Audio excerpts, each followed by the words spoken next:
What's the motherfucking deal? What's going on, South Sports? What's the motherfucking deal?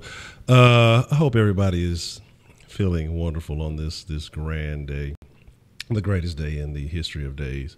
But welcome to South Sports. If you're not familiar with South Sports is a Houston, Texas Homer network. So it means we're talking all sports, but only Houston. So with that being said, man, we're going to be talking about these motherfucking Texans this evening, and we're going to talk about why the Texans will, mark my motherfucking words, they will beat the New York Giants. But who do we have joining us this evening in the round table?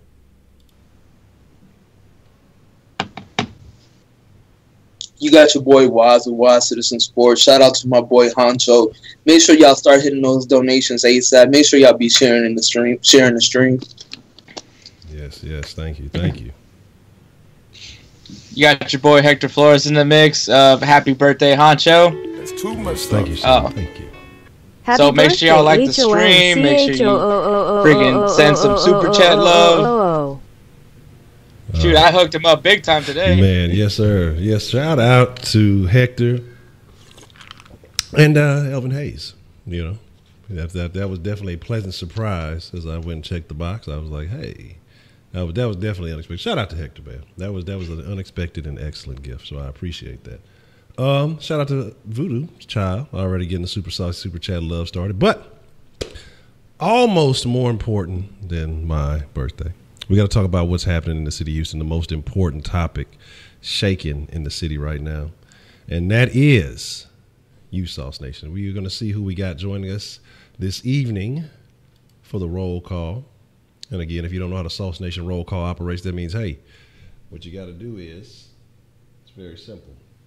Just shout out your side with pride if you're from the greater Houston area. If you're not from the city, it's all right, man. We still got love for you. All you got to do is let us know where you're from. We're going to send a little bit of that digital love in your direction ASAP. So we're going to see, we're going to see who we got in the chat with us tonight, man. And then we're going to get in it to win it. We're going to talk about some very interesting things, some good news, some so-so news. And, you know, we're going to just look at some points that I feel will explain why we shall beat the Giants this weekend, this Sunday. But let's see who we got in the mix, man. I see Miss Voodoo C, always holding it down, first and foremost. Voodoo Child, so shout out to the greatest moderating couple in all the land, holding it down day in and day out. Balin Rios, what's the motherfucking deal? Guys, the Jews, J-Pac, Wise, not only is in the round, he's in the chat, holding it down. Titans Up, what's the motherfucking deal? T-Mac, Broderick, what's the motherfucking deal? Joe's House, DeMarcus, let's see. Mr. Killer KB, T-Real, what's the motherfucking deal? Unique, always good to see you. Thank you very much. I appreciate it. Oh, man, I appreciate the love, Broderick. I appreciate the love. Thank you very much. I don't think the thing was there. I'll make sure I bring back the audio for that. I want to make sure y'all get heard. Let's see who else we got in the mix. Hector, what's the motherfucking deal? Chris Paul. Just switched it up, huh? Zanny Rich, what's the motherfucking deal? DeAndre Hamby, what's the motherfucking deal? Eric Griffin, thank you very much. I appreciate it. Texas Outlaws, what's the motherfucking deal? And thank you very much. Mello, what's the motherfucking deal? Jamal Benson, already Myron, Virginia Beach, Texas boy at heart, holding it down. The nigga who could, what's the motherfucking deal? Pearland in the mix, already. G-Rob, appreciate it. Sincerely, already, that's what I'm talking about, holding it down and spreading some super saucy love. Already, let them know, man. I appreciate that support the channel. Let folks know about it. Not everybody knows, so we got to make sure we put it in their face. Shelby GT, what's the motherfucking deal? I appreciate it. B Shelv, I appreciate it. I see Tom Ball in the mix already. Like I say, man, look, Joshua, what's the motherfucking deal? So Chris Paul plays for the Texans. That would be very odd. Yeah, he plays receiver for the Texans now. So there's that. But we're going to get into some conversation, man. We're going to talk about some stuff. And we're going to talk about why, even though, let's be honest, this week was relatively negative. I mean, we lost to the Titans. I mean, they're a division rival. It hurts. It doesn't feel good to lose to a team that we traditionally, you know. That's too much sauce. We have our way with. Happy G Day Jadevion Clowney. I appreciate that love, Wise. Yes. Look, speaking of Clowney will be active this game, and that is going to be essential into the reasons why I feel like we shall win against the G-men, as they call them. You know, G can stand for a lot of things. It might not be Giants. Let me make sure Roger gets his love there. That's too much sauce. But here's the deal, man. Happy B-Day. Keep up the good work. And I appreciate all the love, man. I appreciate all the love. So here's the deal. I want to talk about why I feel like the Texans are going to win tonight. I feel like not tonight, but we're talking about it tonight. But I want to talk about why we're going to get over this slump, man. Why we're going to get over this bullshit. I mean, it's been a troubling week. I know a lot of us have been down. I know a lot of us have been upset. We can find all the reasons to be negative, and we've done that very well this week. Now it's time to flip the script. It's time to turn the table. Let's try to look at some positive. Let's try to look at some things that favor the Texans, because the Giants are a bad team also. Okay, and we're not as bad as our record says we are, but you are what your record is, and so there's no excuses to make for that. But we're more talented, we're more capable than what we've shown on paper so far. We eliminate some of the mistakes. We're talking about two completely different games. But the biggest factor I want to talk about with the Texans, and what I feel will be a major plus for us, is the Texans are finally coming home. And I think with a young team as we are, you need that home feel. You need to feel comfortable. I think going to opposing stadiums, I mean, you're talking about young guys getting out there and having to play in Gillette. Nashville, I'm sure they had a bunch of shitty Nashville country playing. J-Pie, appreciate the love, man. And, you know, Texas country is way better than Tennessee country. So they was playing some shitty Tennessee country music, fucking up the flow. But I think that home field advantage is what's needed. You need a friendly crowd. You know, respecting that the quarterback's on the field. You know, the Texans have only recently, Texans fans have only recently realized, hey, you know, it's better when you're quiet so that the quarterback can operate. Because motherfuckers used to be loud and cheering and shit. Like, I remember when you used to watch Indy play and Peyton Manning used to be on the field. I mean, that bitch, you could hear fucking crap. I mean, it would go so fucking silent. Like, they would let that man operate. Like he was out there fucking performing surgery, and he would be performing surgery. He'd be cutting our asses up. But Texans fans, I think you would have observed that and picked some of that up. But after a while, they finally started getting it, you know. But I think home field advantage is going to be a big plus. And now this is just me saying that I think the Texans are going to win now. I don't know how the round table feels, but we're gonna turn it to the round table. We're gonna see what they think. We're gonna start with Wise, then we'll get Hector's thoughts. Wise, how do you feel that the home field advantage will play into for the Texans, especially with us having so many young guys and guys that haven't had a lot of time to gel? How do you think that'll benefit the Texans?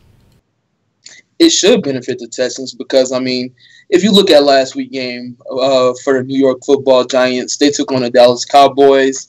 And if you watch the film closely, you can see their offensive line had trouble communicating in AT&T Stadium there in Dallas. So, I mean, if the Texans fans can bring that loud noise, they can possibly have this offensive line having troubles to communicate, having troubles to pick up blitzes and things like that. So I hope Romeo Crennel brings a lot of blitz packages at this offensive line because they've shown in the past 2 weeks they cannot handle it.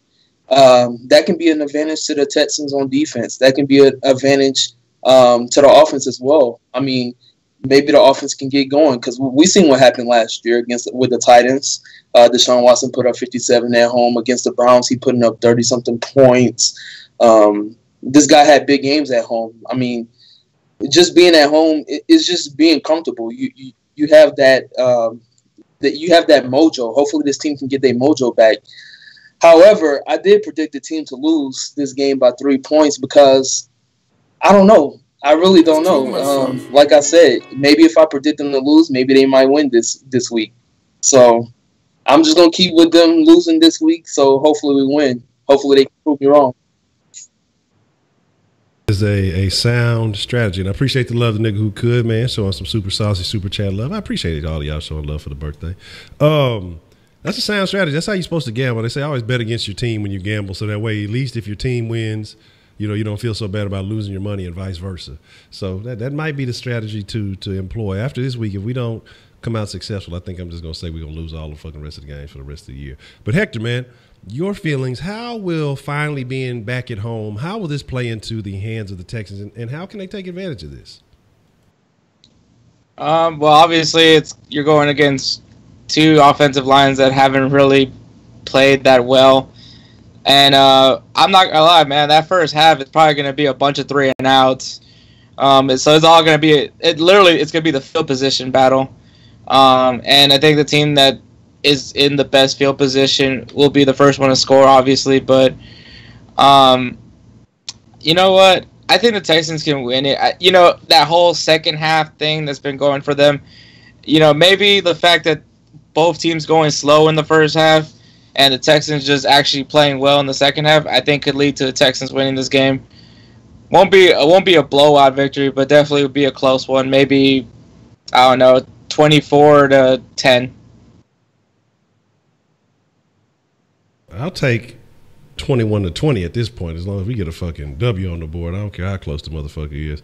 But I think something to take into account, and Wise had mentioned kind of some that offensive line was struggling. Both of you guys mentioned they were struggling.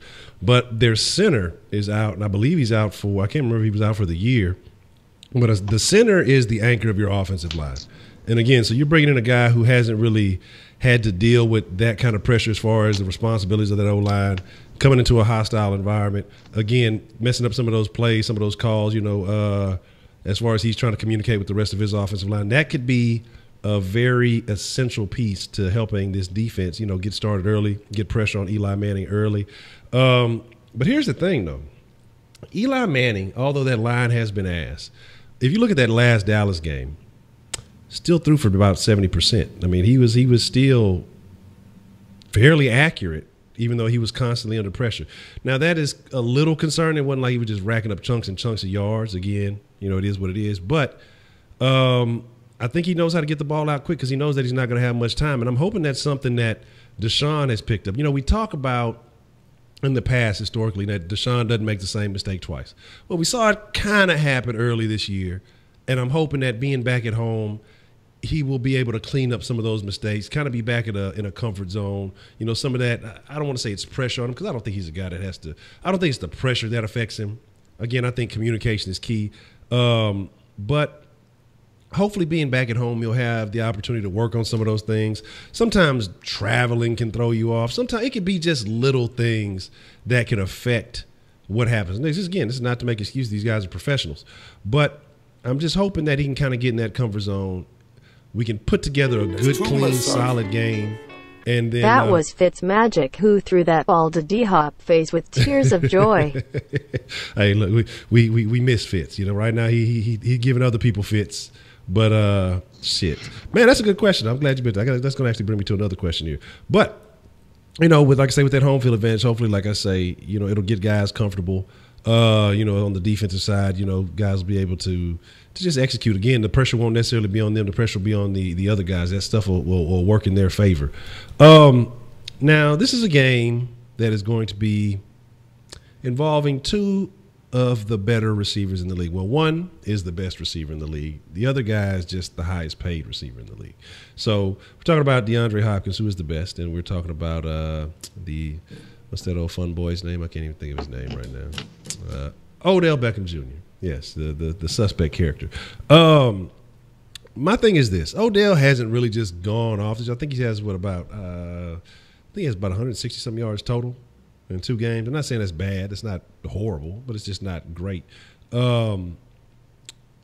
want to know what you guys think. We'll start with Hector and we're going to start with Wise. Who will have the better catch this game? The most impressive catch between Odell or Hopkins? I'm going to go with DeAndre Hopkins. Mainly just because, like I said, when talking about the whole field position battle and what I was thinking about, I feel like maybe, I don't know, the Texans get put in another, third and deep situation, and they, Deshaun throws it out, and Hopkins makes a pretty sweet touchdown catch. Okay. And for most of y'all who don't know, Hopkins did it first. Odell was just copying. He saw what he did. He was like, man, that was pretty nifty. I wonder if I can do that, because he realized it happened against the Giants. Anyway, Wise, your thoughts, man. Who has the most impressive catch on Sunday between DeAndre Hopkins and Odell Beckham Jr.?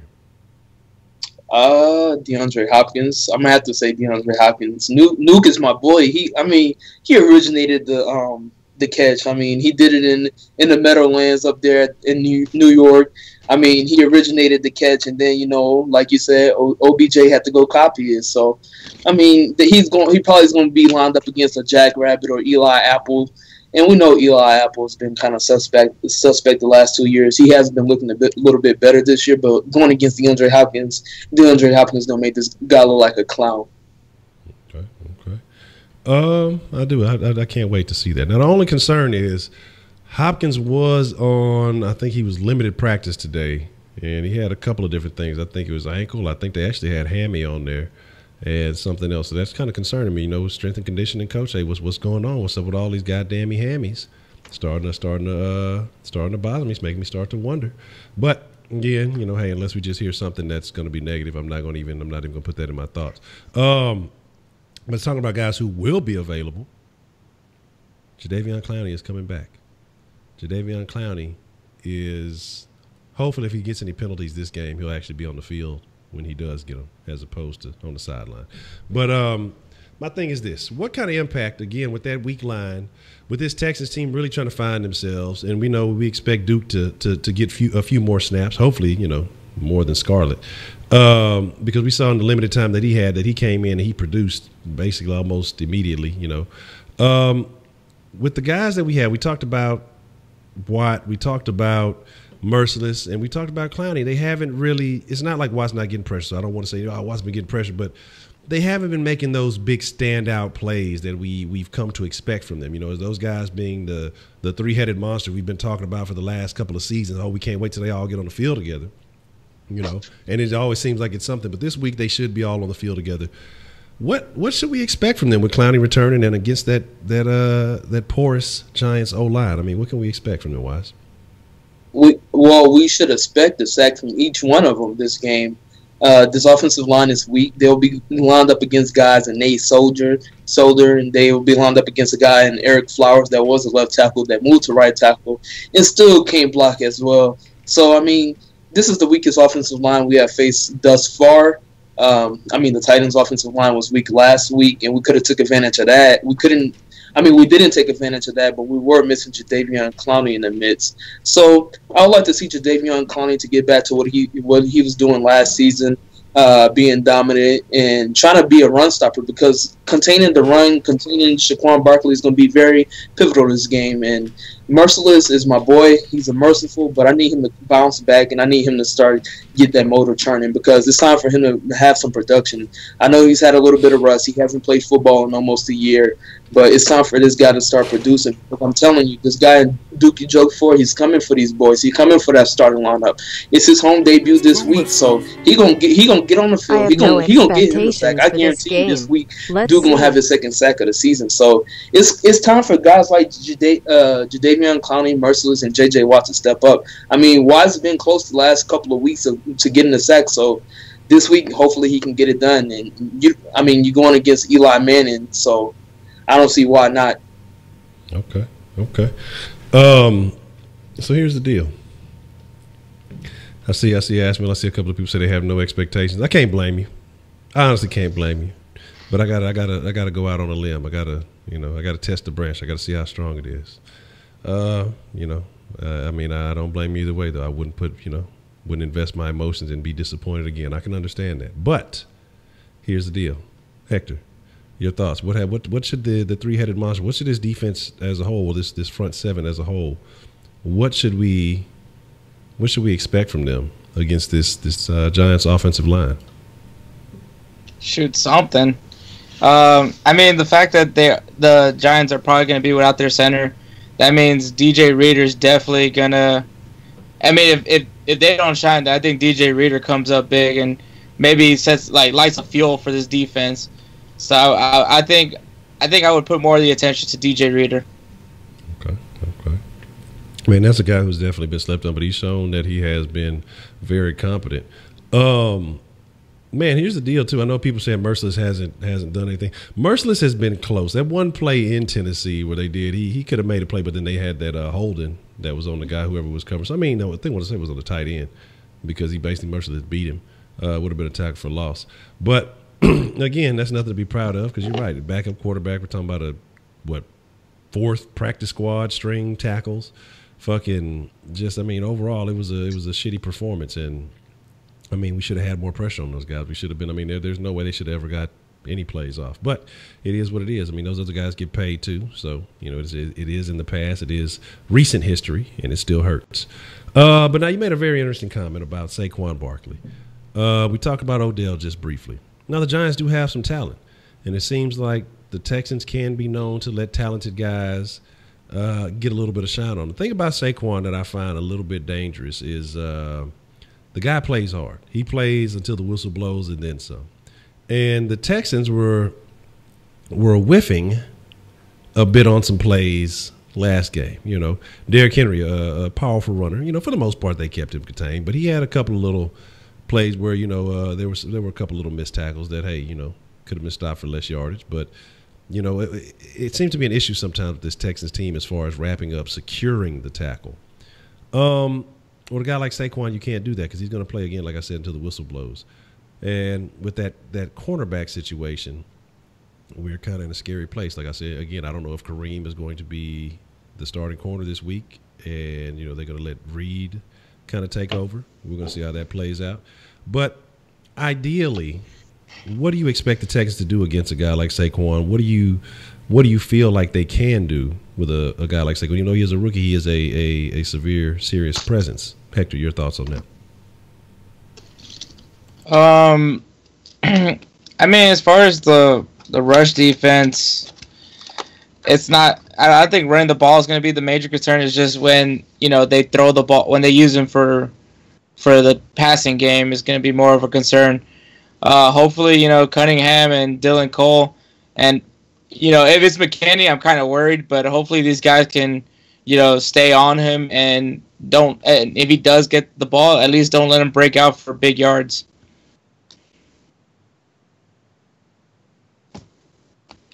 Wise, your thoughts on controlling Saquon? What can the Texans do with that? Because not only is he a legit running threat, he is a problem in the passing game also. So what do you feel like the Texans need to do? Who would you like to see matched up on Saquon if it came down to it? I'd like to see Dylan Cole matched up on him because Dylan Cole is a guy that's faster. He's a guy that's good in coverage as a linebacker at the linebacker position. I feel like the Texans need to contain this guy. They need to have multiple guys keying on this guy, Saquon Barkley, because this is a guy that you like to use in the screen game. They like to dump the ball off to him in the pass game as well. You got to almost have like a QB spy on this guy because this guy, if he gets going, he can break loose for a big one. And I wouldn't expect him. I mean, I wouldn't be surprised if he broke off for an 80-yard pass that was just a 2-yard pass for a touchdown because. I mean, if he's out there and it's only like a guy like Kareem Jackson or Jonathan Joseph, they're automatically going to get trucked by a guy like Saquon Barkley because when I was watching the previous games, the 2 games he played in, this guy was breaking tackles. It took 2 or 3 guys to take this guy down. This guy has big legs. He got tree trunks of legs. So, I mean, when with this defense, they're going to have to work on pursuit this week in practice. They're going to have to work on their tackling angles and wrapping this guy up because you can't arm tackle this guy. This guy's going to break right through that and make a big play if you do that. And we've seen the Texans do that in the past. That arm tackling is a killer and can allow big plays. We got to stay away from that. And I kind of agree with you on the Dylan Cole situation. But has Dylan Cole really been – he hasn't been. That's the name we haven't. I mean, and that's why I say it's concerning because although the defense has been playing relatively well, I mean, when you really look at the stat sheet, you really you see them. Well, Patriots game, I don't know, it's so again because you got to talk about some of the shit that didn't show up on the stat sheet that was happening. But the defense has been playing relatively solid, better in the second half of games, but. Some of those big names that we're used to hearing have not been getting called. I haven't heard a lot from Cole. Haven't heard a lot from, the merciless Watts and Clownies. But again, you're hearing other names, other guys stepping up. Like Hector mentioned earlier, Reeder stepping up. Kareem Jackson has been a pleasant surprise this year. A lot of people have been down on him, get him out of here, fuck Kareem and all this other shit. But then a lot of people also said Kareem should have been moved to safety years ago. But a lot of people have been saying this for a few years, and we're starting to see that that is would have been a wiser move probably earlier on. But again, now him having some years at cornerback with experience and then being able to play safety too shows some of his versatility. So I'm not going to complain about that. But again, like I say, like you mentioned, some of these guys are not there. McKinney has been relatively a no-show for the most part. Again, I'm not going to blame it on the money contract. I don't know if I wouldn't say teams are scheming for him, but I'm not sure exactly what it is, why the names that we expect haven't really been the guys that have been standing out so much. Again, it's the young rookie, Duke standing out. Again, Reeder standing out. Kareem, other guys. Even Reed, the young rookie Reed was looking good. So I'm trying to figure out exactly what's going on with that whole situation, but we'll see come Sunday. Now, I got a question. Do you guys think, and I'll just kind of throw this out there, Eli Manning, he's played on shitty teams before. He's got a couple of rings. He knows how to overcome, I guess you could say. I mean, he's gone to the Super Bowl on a couple of 9-7 teams. Were both of them 9-7 teams? I know one of them was 9-7. I can't remember if both teams were 9-7. But this is a situation he's kind of been in before. This is relatively new to Deshaun. He mentioned in the press conference, hey, I've only lost a handful of games in my life. I'm not used to this losing thing. He's probably damn near lost more games in a Texans uniform than he's lost in his entire football career. Do you think that will help Eli at all coming into Houston on Sunday? Do you think that will give him some leverage? Will that give him an advantage, being used to being down early in the season, not letting that type of mentality get stuck in his head? Do you think that'll be a benefit for the Giants or Eli, at least in himself, to still play confidently? No, because, this is a team in the New York Football Giants that haven't even scored 30 points in the last 2 seasons. They haven't scored 30 points since Tom Coughlin left the New York Football Giants. And that's been a while ago. That's been 2 seasons ago. You look at last week, they only scored 1 touchdown. You look at week 1, they only scored 1 touchdown. The offense has been pitiful for the last couple of seasons. If you want to look at the numbers, they got all the superstar talent. They just can't put it together. They got Odell Beckham Jr. They got Evan Ingram. They got Barkley. But for some reason, their offense cannot just be put together. And I think it starts with Eli Manning. This guy, he just can't get his targets the ball. He got Sterling Shepard. He got all the tools that a quarterback can need. And I'll say, if you put Deshaun Watson in Eli Manning's situation, except for the offensive line. Yeah. Deshaun Watson will be putting up Patty Mahomes numbers and things like that, because you have a superstar running back, you have Odell Beckham Jr., and then you have an actual tight end that has a lot of speed and that can make big plays. So, it all starts with Eli Manning, and this team is not a team that I'm really afraid of. I'm really predicting them not to even score more than 10 points. That's what my head is telling me, but my heart is telling me not to even say that. Damn. Okay. Hector, will Eli's experience be a factor coming into this game on Sunday? Yes and no. Yeah, he's been in this situation before, but the thing is that in those situations he still had other things to help him out, and that offensive line is just really killing it. The thing is though is that Eli could either play terrible or he can have a good game, and with the weapons that he has, honestly, he can either just not connect with them, or then he connects with them and then they start going off. And mind you, I don't think the Texans have yet to have beaten Eli. I don't know if I need to probably check that, but I think we have yet to have beaten Eli Manning. That is interesting. I got to double check that. No, I think we only got like 1 win against the Giants. I think we're like 5 meetings, 4-1 or something like that. Or 3-1. I can't remember if it's 4 meetings or 5 meetings. I can't remember if this is going to be the 5th. But we're like either 3-1 or 4-1, something like that. It's not good. We got a couple of texts on the Sauceline. Shout out to Chandler, says, shout out to Honcho, Wise, Hector. Happy birthday, Honcho. I appreciate that, Chandler. Shout out to Chandler, always holding it down. Broderick says, I have a theory about the statement of the superintendent recently. Suppose that statement was meant to be leaked in order to motivate better play by Watson. and also more Watson-friendly play calling by B.O.B. Is it possible that those statements caused the Texans to wake up and go on an amazing tear? You know what? I fucking hope so. I hope that it took something for this team to come together and get it figured out. Because in the thing with it being a local type situation, I hope something that gets this team unified. I hope something gets Bill O'Brien fired up, because I mean that's the most emotion I've seen from him. I think somebody else mentioned that too. Like a long time was him talking about this. That's my quarterback, man. This is some BS. He talking about my quarterback, man. But you know, him being upset over the statements that were made about Deshaun. So I'm hoping that he designs a game plan to make Deshaun look excellent. I mean, cater to the strengths.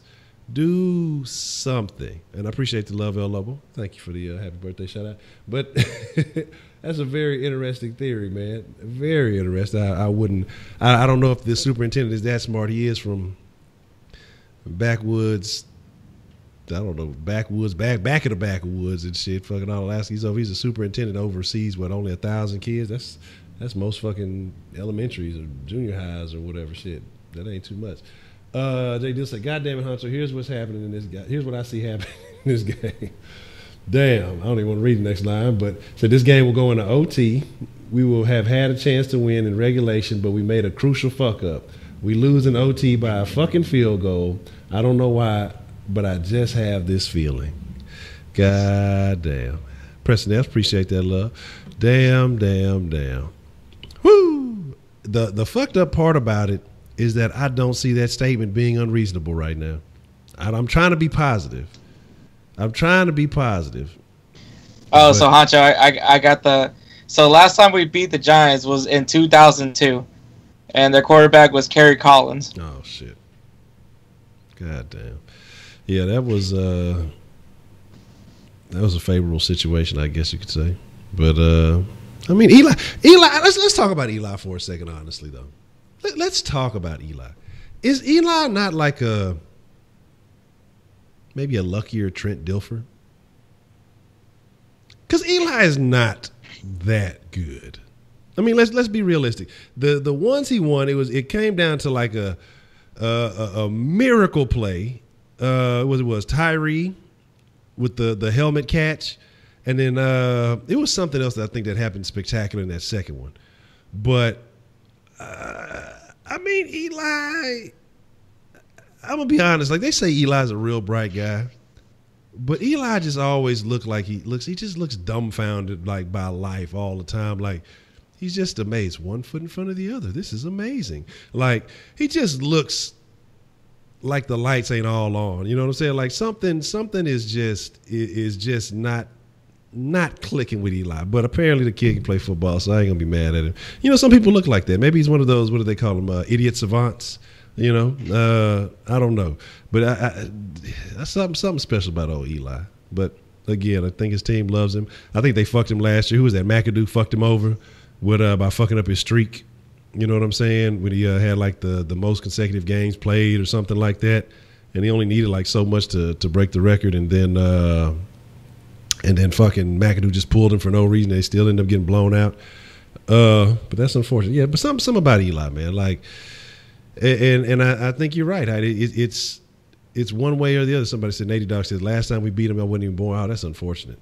That's super unfortunate, man. So it's been a bad streak against the Giants, and the way the Texans have been playing right now, I'm trying to be positive, y'all. I'm trying to be positive. I will remain positive. I'm gonna go ahead and I'm gonna put my emotions on the line. I'm going to say the Texans are going to win, only because I want to be happy right now. But I'm going to be honest. If we go into a whole 0-3, I think it's not insurmountable, but it's a very, very limited room for error. I mean, your chances of making the playoffs dwindle, and then I think you're looking at the possibility, the chances of a new regime increase. So we'll see what happens, man. A couple other points I had, though, I want to look at. Something that I'm hoping now that we're back at home is that Deshaun Watson, I'm not a golfer, but you got to appreciate the short game. because Deshaun has been going and playing hero ball a lot and missing a lot of open guys underneath in crucial situations. So I'm hoping how, we were talking earlier about him not making the same mistakes twice, that he doesn't usually go in and goof up 2 times. He's kind of had those same mistakes first 2 games. Both of them were on the road. We're still going to play the rookie card, even though, he had a little extended study time. Experience, there's nothing like experience. You can study all you want to, but when you really got to do it, it's a whole different ball game. No pun intended. Does Deshaun clean up these mistakes this game? Does he play a cleaner game? I mean, do you honestly feel like, is this something that's just going to be a part of his game for life? Again, he's still a young player, only not even 10 games under his belt. I mean, are these things that can be changed from, or is this just a part of who he is? I mean, is this a part of how he's played his entire life? So should we expect this as long as Deshaun Watson is in a Texas uniform, the hit or miss big play? Is that a part of the Deshaun Watson profile?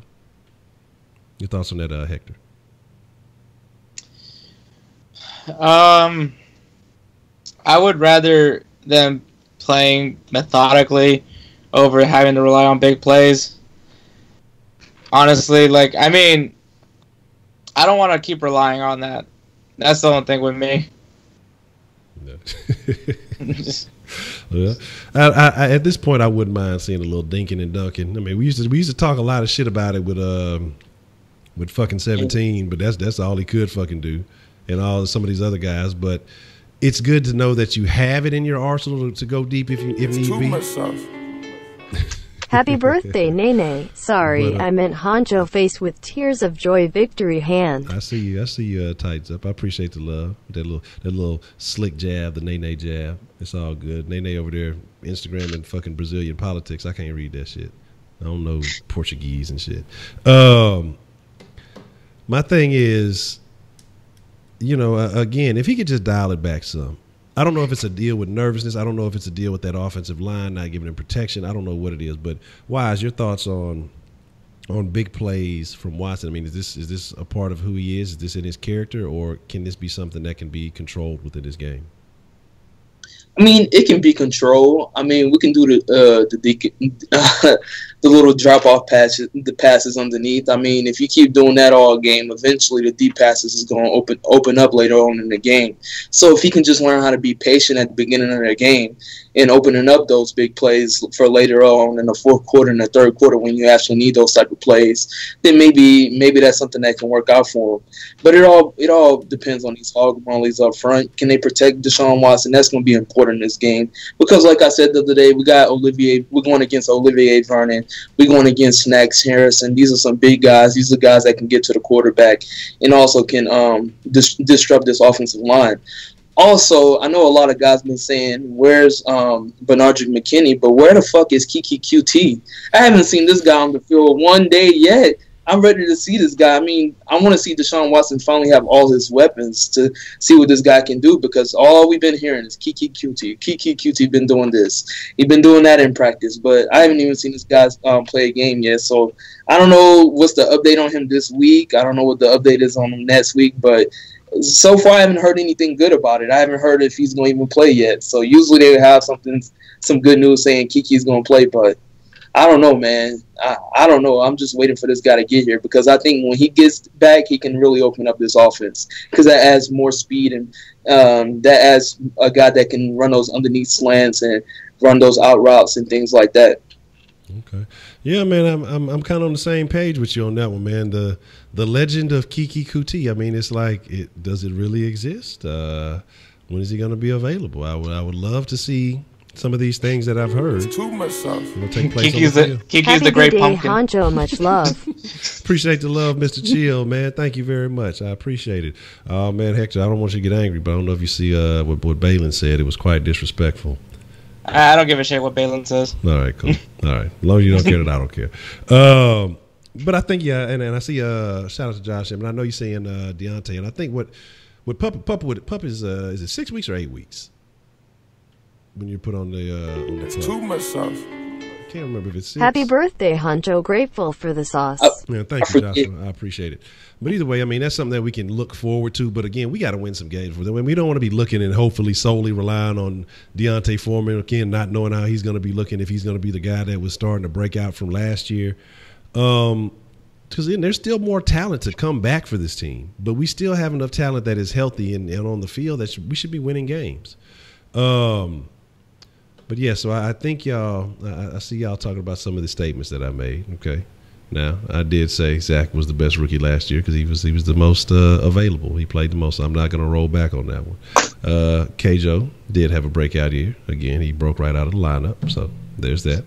But he'll be back. You know what I'm saying? He'll be back. And 16-0 was last year. That statement doesn't apply to this year. Goddamn. Say the Pats were 4-0 without Brady last year. Well, that's coaching, goddamn it. Look, we can't have everything. We either going to have the talent or we're going to have the coaching. We ain't got all of it, shit. The time we don't got the talent, the coaching actually look like it might be all right, but the talent come back and people just start getting stupid. But it is what it is, man. 6 games? Okay, 6 on the pup. So, again, I mean, that's something to look forward to. But actually, I have no complaints with Deontay right now. That would be a lovely addition, but fucking right now, Lamar Miller and Alfred Blue have us leading the league in rushing. Regardless of what schemes we've gone against or whatever it may be, we lead the league in rushing, while the Giants are only averaging, like 74 yards in the first 2 games, which is interesting because we have a semi-stout run defense. And if that's what they're looking like, if we can apply that kind of pressure, then they're going to have to put in the air. I think that bodes well for us. I think that falls in our favor. But again, it just depends on who you got out there playing corner. And I saw some folks talking about whether okay, that's a good question actually. We'll ask this to the round table. We'll just kind of throw this up like a lightning round. If it came down to the end of the year this year, I mean, based on what we have going so far, who would you rather play? Who would you rather pay? Clowney or the Honey Badger if it came down to having to make a choice for the Texans? The Honey Badger. Ha ha ha ha ha ha ha ha ha ha ha ha ha. You da best. I put the crow on it. I would pay. Appreciate that. I would pay Honey Badger over Jadeveon, but I would still franchise tag Jadeveon. And if you don't want to keep him, then I'll trade him.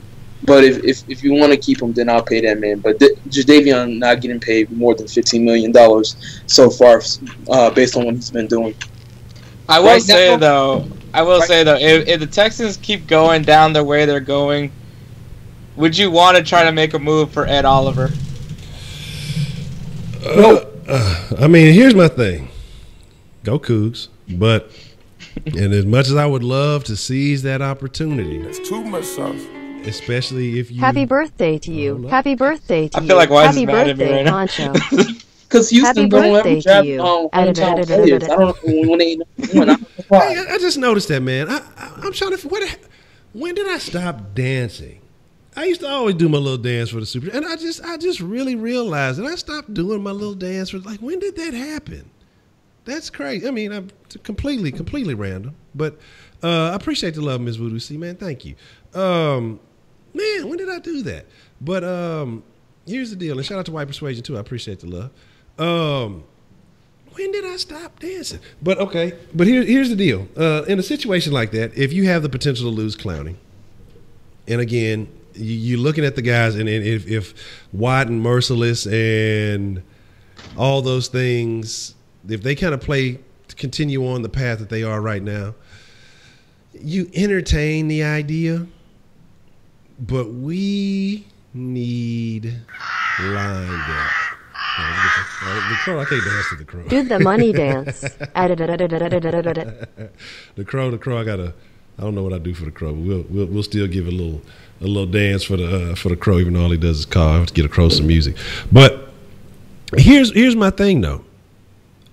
Is there solid line talent in the second and third rounds? Because I think that's what it comes down to. If Ed Oliver's there, I think he's a guy that you have to entertain, because I think the Bosa kid went down, right? And so well, even his brother went down too. That's kind of crazy at the same time. It's a family affair. That's unfortunate. But my thing is, that's a tough question, man. You look, if the Texans stink it up this year, I don't know, because it's going to depend on what the fuck the new regime was going to do. Because if Texas think it up this year, I mean, shit, it's going to be some new in-house action. Dance, Honcho, dance. We're going to need some corners. We're going to need some offensive line before we go for that front seven. Yeah, I mean. That's because Kareem Jackson is a free agent this year. J. Joe's getting old. He's going to be 35 this season or 36, one of those ages. Mm-hmm. So, I mean, you're going to have to draft secondary. Or you're gonna have to draft. You're acting like 35, 36. That's just that old, man. Look, hey, we just look. Let's take this. Let's take this one day at a time. All right, we just going slow. Hey, not so much. But yeah, I definitely agree with you. Lineman and cornerback talent is interesting. It's gonna be funny at the end of this year. What's the name is a free agent. To hear if he continues to play the way he has, to hear the tone change for Kareem Jackson, because I think if he continues to play the way that he has been playing, all those people who've been trolling him on Twitter and all kind of crazy shit, because you see him always getting into some type of Twitter beef with crazy fans. You get burnt and you this, and this. And he always talk about how much money he make. That's usually his usual retort. It'll be interesting because some people will be changing their tones as far as that. So, I mean, I don't want to look too far in the future, because when we start doing that means we're already negating. We're already discounting what the Texans have going. We got to at least go 0-3 before I want to go all the way down that road. But, I mean, these are things that you do have to kind of consider. You do have to kind of think about. But now I do have a couple of concerns, a few concerns. Now, like I mentioned earlier, with Hopkins being on the list, and I think Ashwell said his toe was he had a toe injury too. And, he might have stubbed his big toe on the way out to practice. But I think part of that also is kind of just taking precaution with Hopkins, because you can't afford to lose a guy like that. I mean, he's already, I'm not going to say he's already as good as he's going to get, but he's a weapon that you must have on the field, because outside of that, you're in real trouble. We talked about Saquon and his ability to finish, or that he plays. So I don't want to say just necessarily finish yet, but he can explode for a big play, and the defense will have to wrap up. That's something I need to see more of. Honestly, though, as far as defense, our defense is giving up 35 more yards a game than the Giants' defense. Will that play into a factor? Will it come down to defenses this game? Will it be that both offenses look so suspect that it will be a defensive game? I mean, what do you guys think? Do you see – well, I'm thinking a lot of people are leaning to putrid offense, more defense, but I'd like to know your personal opinions. I mean, what do you see being the bigger factor, offense or defense this game? Will it come down to a late game rally by an offensive drive, or will it be defense making big plays and stopping the other team from being trying to appear to look good? What's your thoughts on that? Man, I don't even know. I really believe that. I really hope Deshaun Watson gets his act up together this week, and I hope this offense goes off this week. But you really can't tell, man. I mean, I hope they do. Okay, I'm going to go ahead and say it. Deshaun Watson going to throw for 400 yards this week. Deshaun Watson going to have a big game. DeAndre Hopkins and Will Fuller going to combine for 100 yards again, but we actually somehow lose 16 to 9. we should win this game. We should win this game. What's my prediction? I'm going to say it. We should win this game. The Giants, their secondary is trash other than Landon Collins and Jack Rabbit. I mean, if you put a guy like – we seen what Tavon Austin did against these guys. So you got to take advantage of a guy in Will Fuller's speed over the top, because it's obvious that defense cannot cover guys over the top. And, their front seven is nice, but it's not that talented.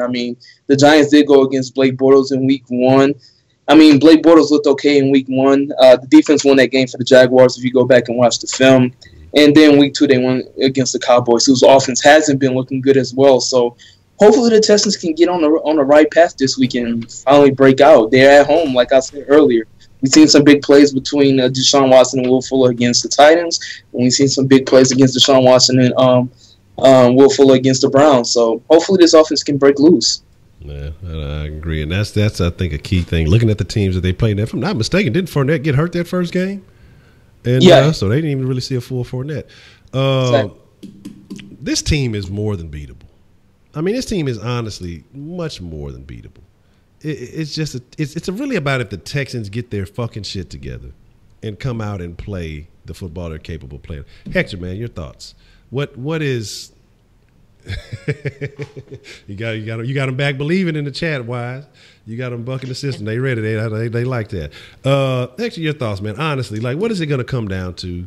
What is going to be the big factor in this game? And then after this, I didn't realize we've been going for a minute. I'll open up the Sauceline after this, and you guys can call in. We'll take a couple of texts and everything like that. I think I'm going to change my prediction, too, for the score. I realized it wasn't that much of a close game. Like, I can see it going where the Texans can go off, and then I can also see it where maybe the Giants can go off as well. But then part of me feels like it's going to be that Cincinnati Bengals-Texans Thursday night game where it was the most least watchable game I've ever seen in my life. But I feel like it's like the similar thing, though, like, except that the only reason why the Texans offense I didn't feel was ready was just because that was Deshaun Watson's first game. He was obviously going to have a limited playbook. And then this time around, it's just that the offense really hasn't lived up to the potential. And then you kind of say the same thing for the Giants. I mean, everyone thought that this offense would be good. So I feel like it's going to be a close one.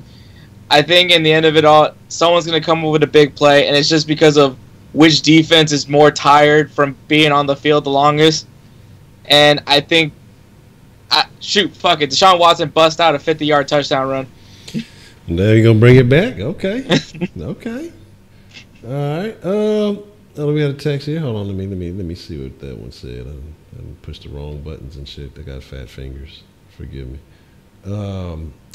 Joshua says, happy birthday, Honcho. I appreciate it. Said, this morning the Texans posted on Twitter, ignore the noise with a hype video. Do y'all like that? I didn't get a chance to see the hype video, but man, if it tells me that they are not down on it, and which they should be. Again, you got a first home game. I think it just changes things a little bit. Hopefully nobody wears anything too weird to the fucking stadium. But, you know, I think this is what they needed. Again, young team starting your season on the road, 2 games. Still that Tennessee game, I just don't understand. The Patriots game is excusable. It's Gillette, it's Tom Brady. You can find some excuses. Belichick is refereeing. You can make some decent excuses. But Tennessee, with all that trash and going against Vrabel, we got to make up for that at the next time we play. But it's a home game against a trash team. I think this is. I don't want to say it's a layup. But if this team can perform like they've been performing in the second halves of the first 2 games, they can put those 2 second halves together. If they can make the second half from the Patriots game and the second half from the Nashville game get together and and put together a whole game, then I think that we should win. But if not, I think we may be in for another unfortunate. But I'm not going to think. I'm not going to come with the thoughts. I'm feeling like they're going to put it together. No more of the bullshit, no more of the shenanigans. But it shows me that they're in a good place. Did either one of you guys catch the hype video? Because like I said, I missed it. No, I didn't catch it. I saw that they posted it on Twitter. I didn't see it though. Okay. All right. Yeah, man. Like I said, what you say? 28 likes, only 68 people, man. Yeah. Let a player get some likes for his birthday, man. God, come on, good grief. Let's see. Hey, Honcho, it's your boy Aaron. First off, happy birthday. Been with you since 60 subscribers. I appreciate that, man. Been holding OG flavor right there. Holding it down. My question is, who do you see getting the first sack between the 3-headed monsters? We're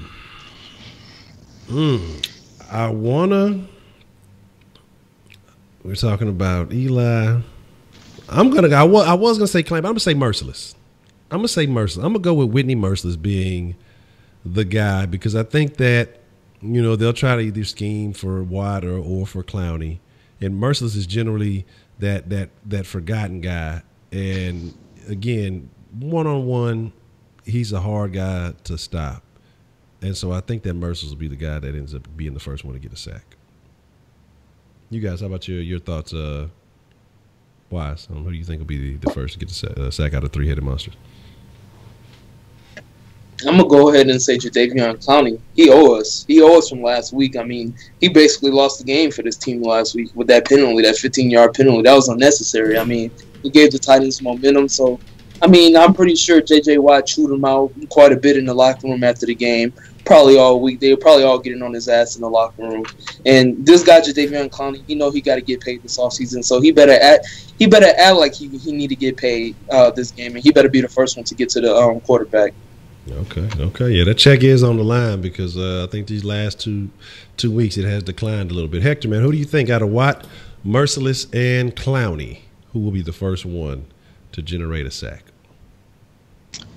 I'm going to go with J.J. Watt. I think there's going to be a moment where Romeo Crennel is going to put Watt in the middle, and he's going to go through that center and get to Eli Manning. I think that would be a wise move. If look, Reader, like I saw somebody say in the chat. Hold on, let me bring that back up. The Reader might be the first one to get a sack because. Well, we're talking about the big three. Yeah, but I'm just saying. But I see somebody say Reader, yeah, but out of the big three, yeah, I definitely out of that I can see that. But Reader gonna be the big three by itself. Goddamn, he gonna have the big three sacks. That's a point I like that Hector pointed out because I remember when maybe 3 seasons ago, J.J. Watt was lining up all on the defensive line. I want to see him playing more in the interior of this game because you got to take advantage of that weak inside for the Giants. The best offensive lineman they do have is Will Hernandez, the rookie from Utah, but he's just a rookie, though. I mean, J.J. Watt should be able to dominate on the inside position. Well, I mean, if he does go against Eric Flowers, too, I mean, he has the same opportunity, but, yeah, that would be his best look. Okay. Shout out to Chandler. Chandler says, I think Mike Tomlin is losing the Steelers' locker room. Now, that could be a good or a bad. I mean, from what I've seen, AB came out. I heard he chewed out AB, punished him for not showing up. And AB was talking about he didn't want to be traded. He was just mad about losing. But, basically they're talking about, we suck and, we're losing and stuff like that. That's not the type of talk you want to hear from your team in that sense. That's why I say I love. But what was he? I thought he was replying to somebody tweeting about his fantasy points. Yeah, and I think like that. Yeah, and I think he responded and said, "Then trade me." And I think people just took it out of context. But I think the guy he was replying to was a former Steelers employee. I forgot what position he held. He was. Okay. The guy. He had a picture of him on the sideline coaching the Steelers up or whatever. I don't know what he did for the Steelers, but yeah, he was a former Steelers employee. Okay.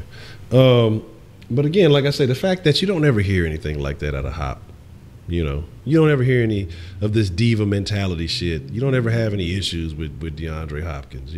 All he does is come out, perform, and go home and dress up. Yeah. Now. Yeah, we got that. That's about the loudest thing about DeAndre Hopkins is some of the clothing choices that he makes. But I'm not going to fault him for that because he don't wear that shit on the field, so I ain't worried about it. His music choices is kind of questionable too because I hear him listening to 6ix9ine on Instagram Live and stuff like that. I'd be like, come on, bro. You can't be listening to that type of thing. Yeah, that's no bueno. It says, what's up? This is Mike B. Happy birthday, Honcho. Appreciate it, Mike B. Say, just on Ed Oliver, we have 3 picks in the first 2 rounds. We can get him in OT. Plus, Jason Verrett is a free agent this year. Your thoughts on him? If we fall into that situation, and this is why I don't even want to think about it, because we'd have to be ass to fall into that situation. And you have the opportunity to get Ed Oliver. And if we do have those additional picks, and they depend, like I said, it just really has to come in on the young line talent. Because again, and I've told y'all before that I'm not extremely high on rookie offensive linemen because it's kind of hit or miss. Because a lot of the guys that look good in fucking college this year, rookies this year, look like ass or have been injured or have to pick up and catch up with the speed of the game. But if there's an opportunity, and again, if you're losing Clowney or something of the sort, I'd have to entertain it just because he's a Coug. I mean, just because my biases would not allow me to say otherwise. But it would not necessarily be the best fit for the team. It wouldn't be the best one. Say in the first 2 rounds, 3 picks in the first 2 rounds. Shout out to Wink, appreciate it. We could take 2 of those second-round picks and move back into the first-round picks. A lot of teams did that over the past couple of seasons. So we can have 2 first-round picks in this upcoming draft if we really want to move up that bad. But you still could get a high second round pick from Seattle if Seattle keeps doing terrible like they have been doing. Yeah, and that was a good point, man. That's a good point actually too. So we got to keep an eye on Seattle and hope they keep fucking up. I'm telling you what happened is when Russell Wilson fucked with Sierra, she got them all fucked up just like she was trying to ruin my boy Future, man, fucking up the game. But shout out to Mike B on that one. Here, let me go ahead and open this up, and we'll continue to take some texts here. But let's see. No shit, I don't want to do that. So if we don't look better soon, I say fire B.O.B., tank, then trade anyone who is to be re-signed next season for draft picks, like Clowney. Here's my deal. It's a sketchy area. Like if we have some issues and we're still struggling, we're not looking anywhere near improved by game 5. If you're talking about over, hold on, let's see, we got a call coming in. Hold on. Let me get to it. Oh, my hat that came off. Fuck it. What's the motherfucking deal? We got called in on the Sauceline this evening.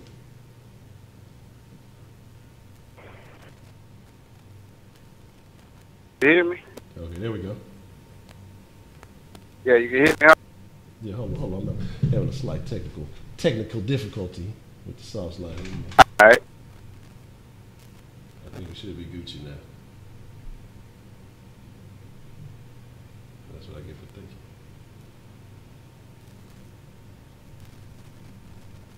Come on,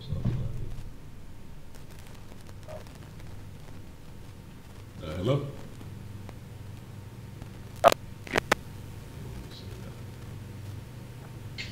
Hey, Honcho. Yeah. Okay, good. Hello. Yeah, hold on. It's on me because it's hard to tell. Hello? Yeah, I can hear you now. All right. Hey, all I want to say, man, is the panic. I'm going to tell you why. If you look at the quarterback he had under O'Brien, he was able to, win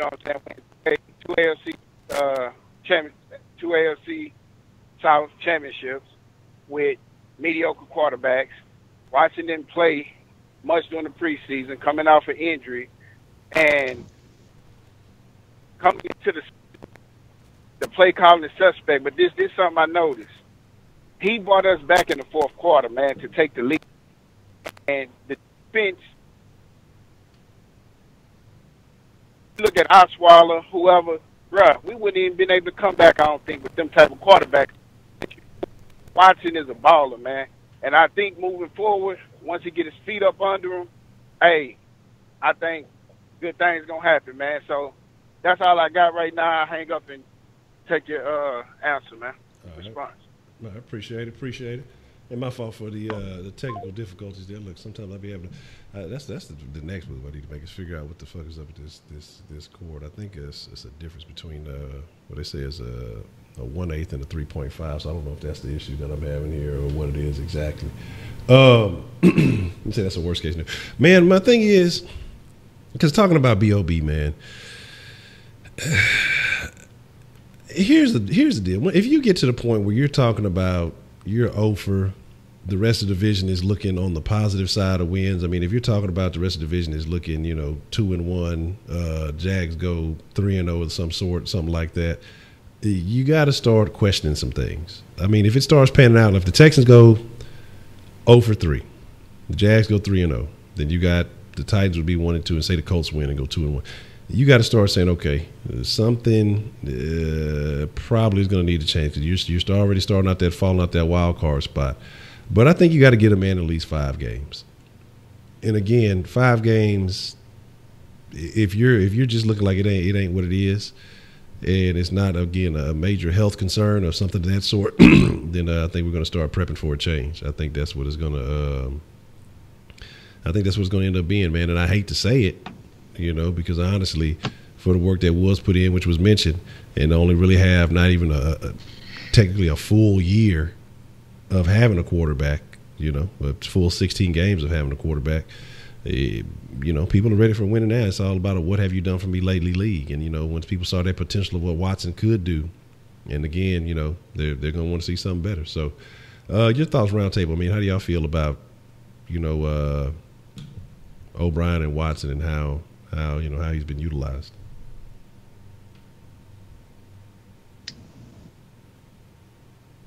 No, either one. I don't know.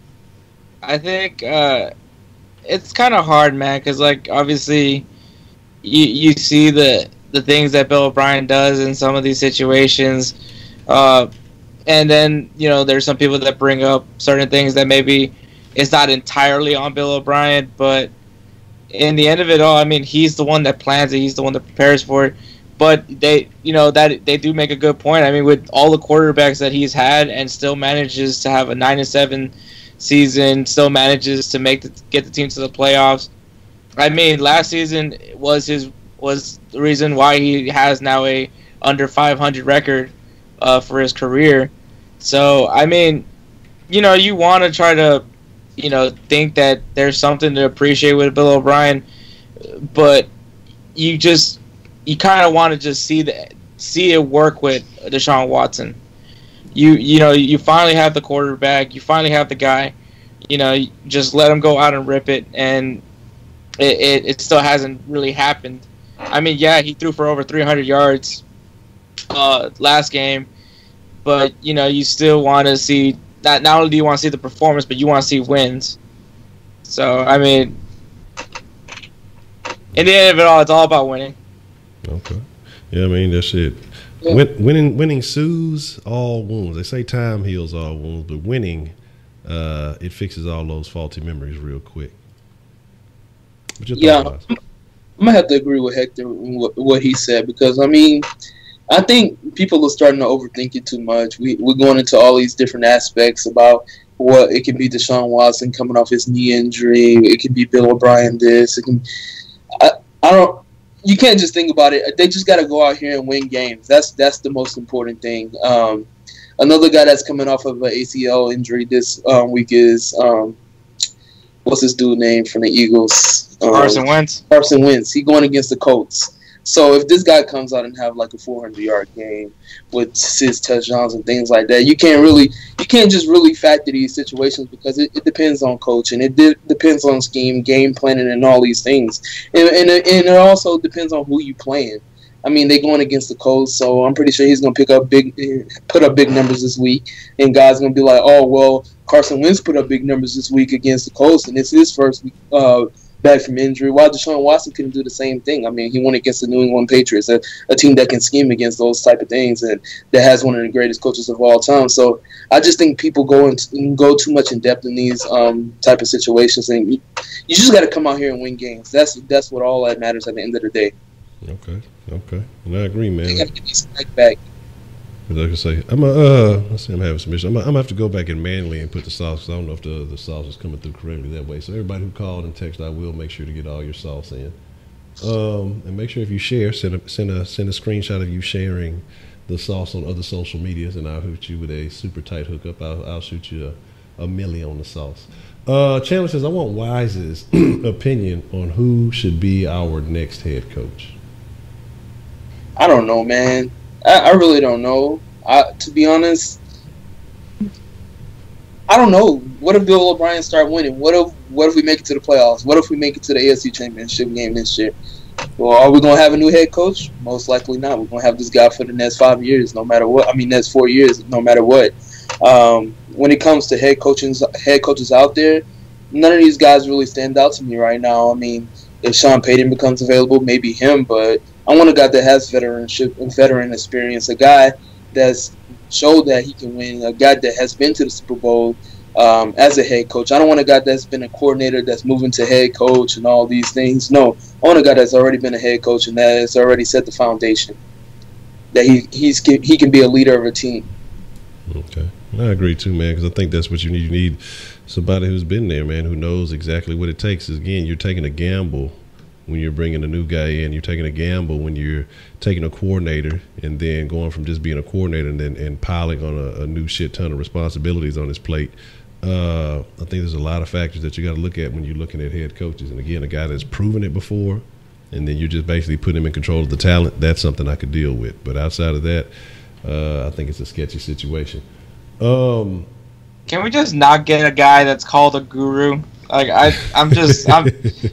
Kubiak was a guru, and then if things don't work out with Bill O'Brien's a guru. Like no more of these. What's the motherfucking deal? Who we got called in on the Sauce Live? Sauceline acting crazy. Hold on 1 second. But the one question that I have is the way that the season is going. We are on 2 as of right now, but is the AFC game still the minimum that we need this season? The way the season is going, I wanted to know y'all thoughts on the roundtable thoughts on that. I appreciate it, Ken. Definitely will splash some sauce on that. Now go do your damn homework. Here's the deal. I still think it's the standard. I still feel like just because you started off 0-2 doesn't mean that you get to escape that. I want to see improvement.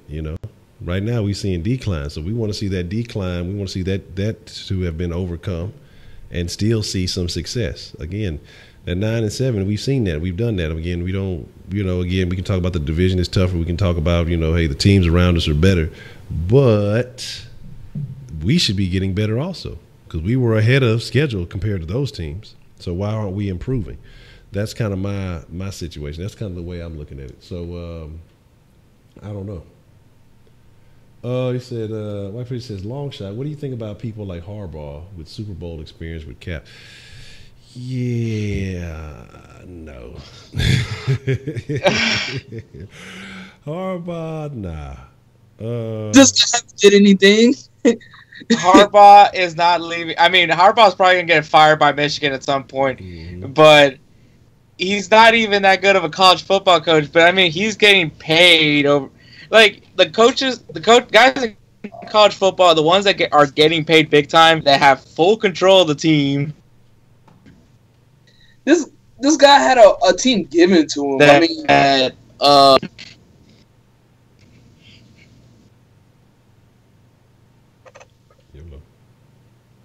No, you said that he had a team given to him. I mean, he did say it was a long shot, but yeah, I mean, look at that defense he had when he got the team. He had Patrick Willis, he had Aldon Smith, he had Navarro Bowman in his prime. He had all these guys. So, I mean, you can't just go out here and say this guy is coaching. He's doing terrible at Michigan. He can't even recruit the best talent.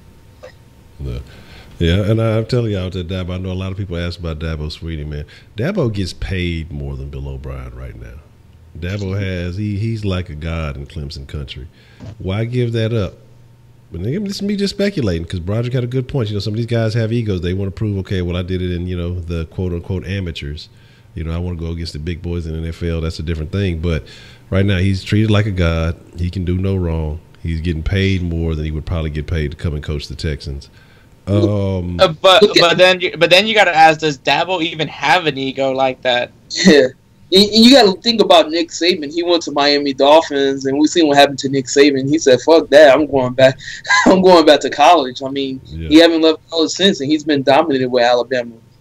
Some guys just cut for college, like Chip Kelly. Some guys cut for college, they ain't cut for the NFL. Exactly. I mean, look how Chip Kelly is now. Exactly. That's what I say. Very interesting. But like Kenneth was talking about. I don't know what Kenneth be talking about. Kenneth be over there tripping. He's supposed to be doing his damn homework. The haters will say it's Photoshop. Kenneth, you know what I'm talking about. I'm hating. I think you photoshopping your grades over there, man. You got somebody else report card and shit.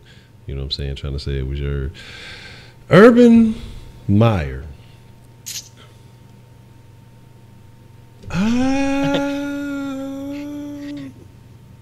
Off-field issues.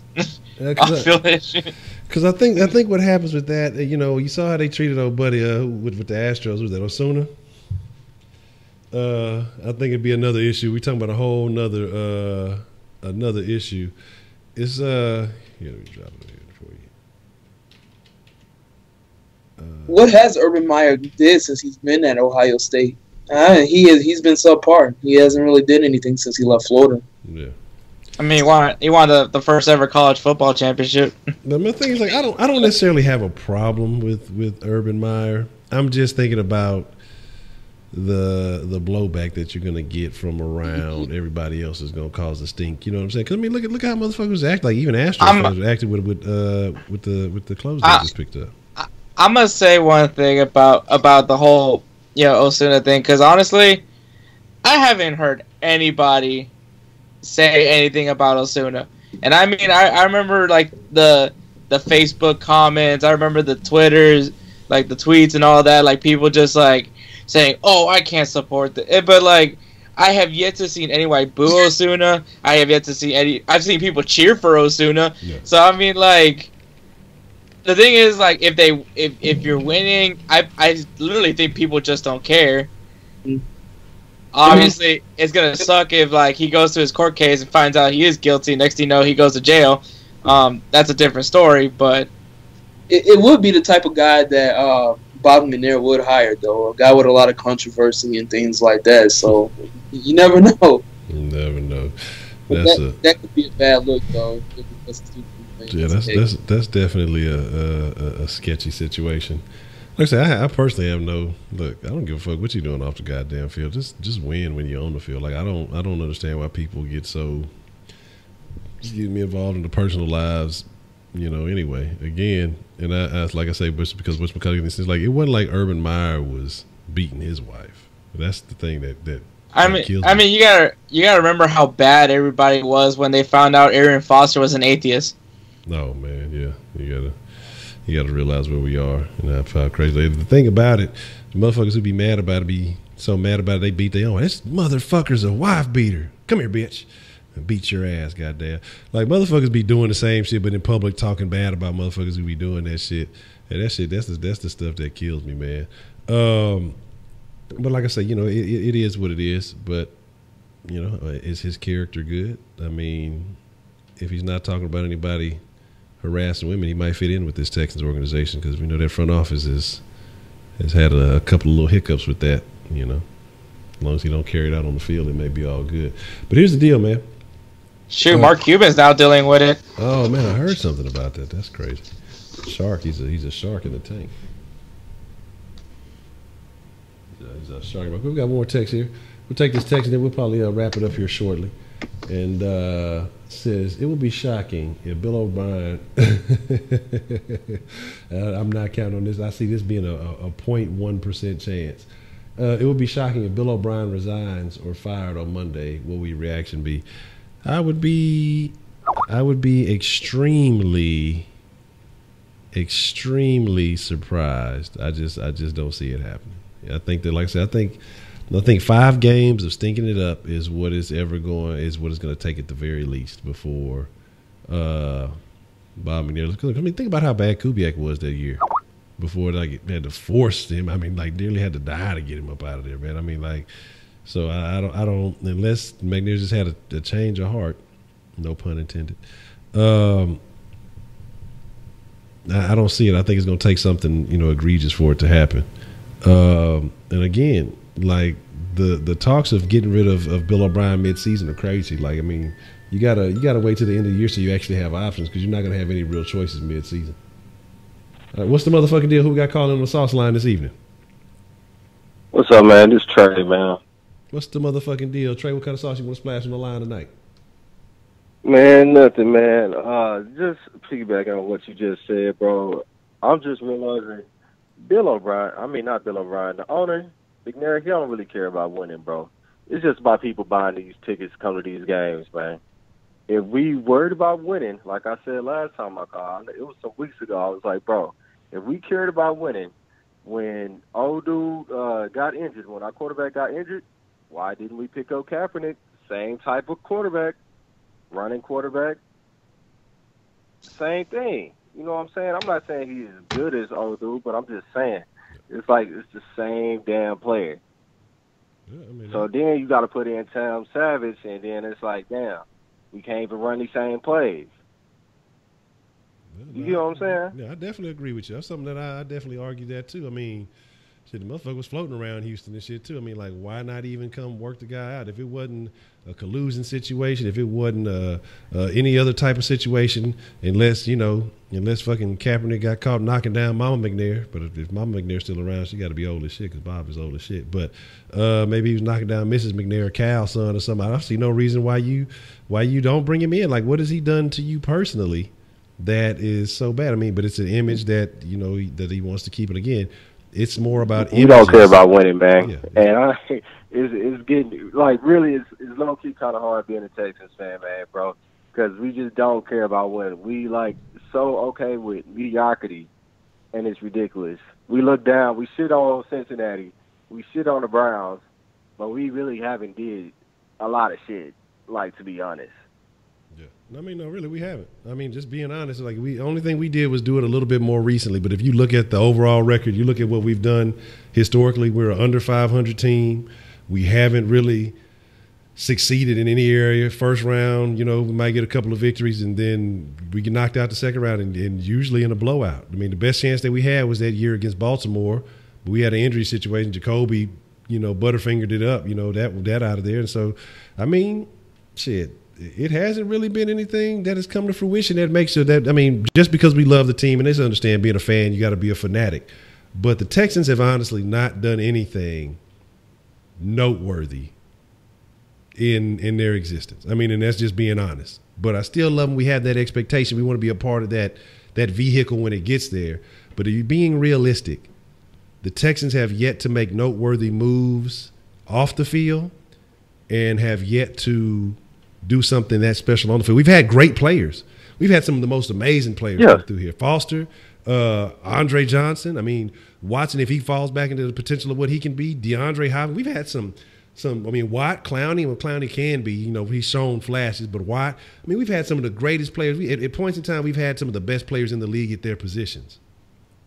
Don't go give them any help. This thing Don't capitalize on it. We could have got Peyton Manning when he was trying to figure out where he was trying to go. Before going to the Broncos. Yeah. Could have been a Texas jersey. Come on, bro. Peyton Andre. Come on, you talking about money all day. And again, it's just it's a crazy situation. We had the talent. I mean, that was the year we had the talent to go, and then that's when Schaub fell all the way off.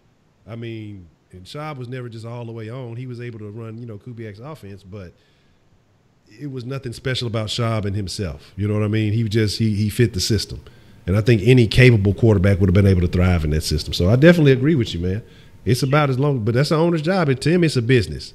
To a business, selling people stuff is being able to capitalize on somebody's emotions so that they're willing to spend money with you. And that's what they're doing. They're able to capitalize on our emotions as fans of football, as fans of the city of Houston, and then being fans of particular players. And we're emotionally attached to this team, and they know that, but they don't care. As long as we keep showing them emotions, we keep spending that money, they're going to be like, well, fuck it. Why really try to do anything different? We still getting paid, It doesn't matter. And so I agree with you, man. I don't think it ultimately is about winning. It's about a particular image, and it's about as long as they keep making money, they don't really give a fuck. I can agree with you on that. Well, all right, man. Take it easy. All right, Trey. I appreciate the call, man. Round table, man. Your thoughts on that?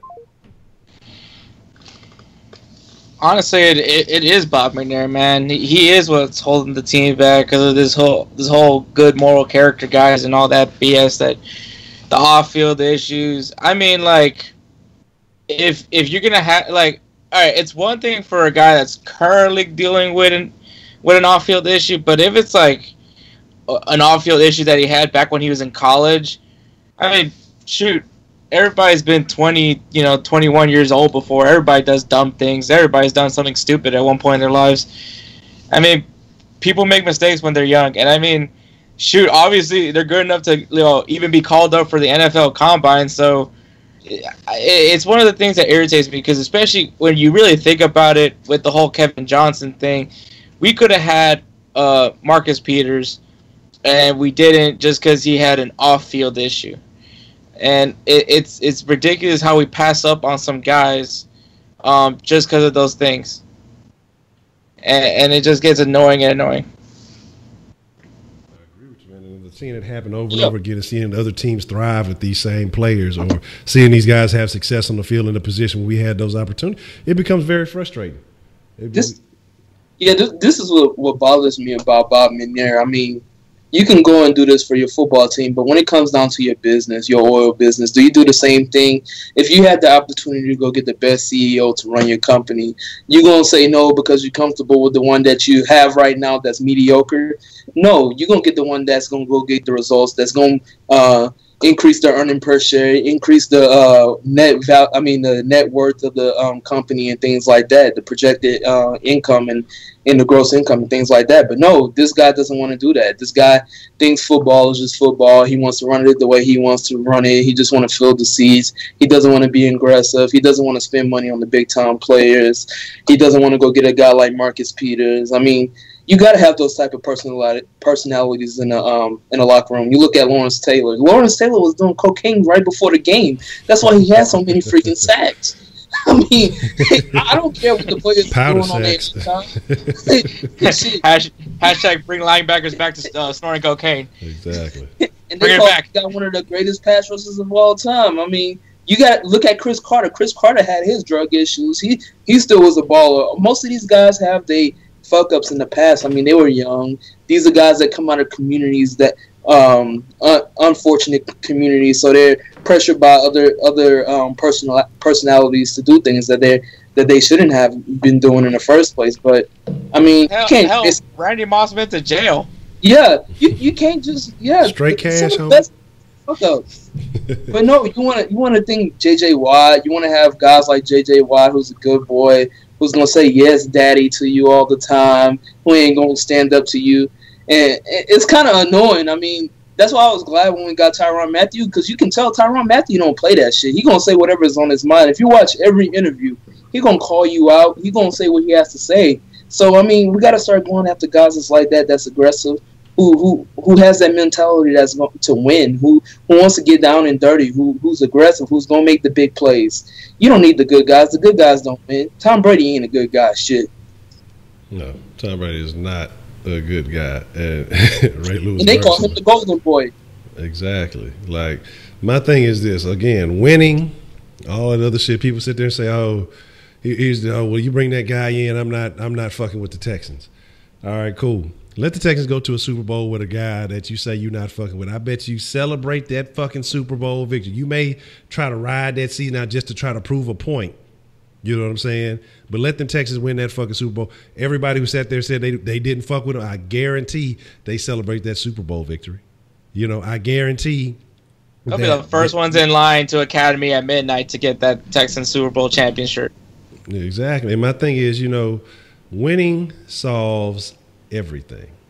And I mean, you just got to take risks, man. I mean, that's how it works in business too. You got to take fucking risks. So, you know, it is what it is. But here's the deal, man.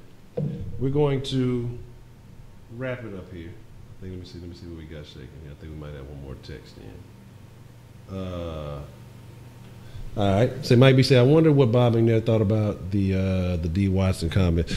Man, no telling. No telling. You know what I'm saying? He might have bet himself. God damn it. He was like, I don't see what he did so bad about it. God damn Rick Smith. I told him not to draft that guy. So yeah, they out there agree with me out there. He probably hired that guy as general manager, the next general manager shit. What it is, man. Round table, man. You guys on his little no, go ahead. And like he has like a little mark, like a little painted marking. It says if it ain't white, it ain't right. Like on his door, he goes every day, smacks it. You know, like Notre Dame does it before they enter the field. Man, did I start Crow out today? I don't even know. Hey, like I have not been checking my fantasy at all, honestly. Like I've been out of there. But you guys got anything you want to say before we get up out of here? I got the Browns defense right now.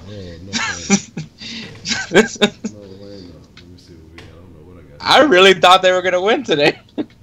I got Jarvis Landry, and this guy got 2.2 points. One reception for 12 yards. Oh, my Jesus. I'm taking our wing today, so we'll see. We'll see how that goes. Okay. I want to say shout out to everybody in the stream. I appreciate y'all coming through every day. Y'all make sure y'all like the stream. I did start it. Good deal for me. Y'all make sure y'all like the stream. Y'all make sure y'all share the stream so y'all can get that extra sauce. Y'all make sure y'all go ahead and hit that super chat one more time for my boy Honcho birthday. Send them out on the right way. Y'all be in that den tonight at 10 o'clock. I don't know if Honcho going to have a den. It's his birthday. But y'all make sure y'all just support And I just want to say I really appreciate y'all from the bottom of my heart. No homo. Already. Shout out to everybody. We say it over and over again, but yeah, it's you guys put your time in with us, and that's like the best part of the whole thing. We're just here talking about team that we like.